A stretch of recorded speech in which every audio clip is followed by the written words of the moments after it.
সকলের মন আনন্দে ভরিয়ে তোলে কোকিলের মধুর স্বর। কিন্তু এই মধুর স্বর আমরা বর্ষাকালে শুনতে পাই না কেন? তার কারণ কিন্তু এটা নয় যে বর্ষাকালে কোকিল অসুস্থ থাকে, তা নয়। কোকিল সিদ্ধান্ত নেয় নীরব থাকার। কিন্তু এই সিদ্ধান্ত কেন নেয়?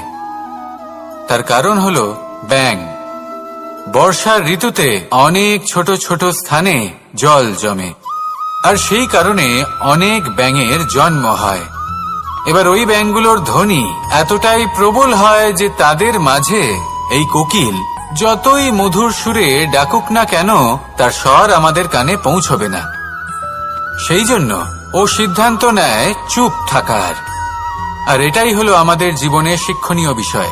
আপনি যদি এমন কোথাও থাকেন যেখানে আপনার আশেপাশে মূর্খ মানুষ আছেন, তাহলে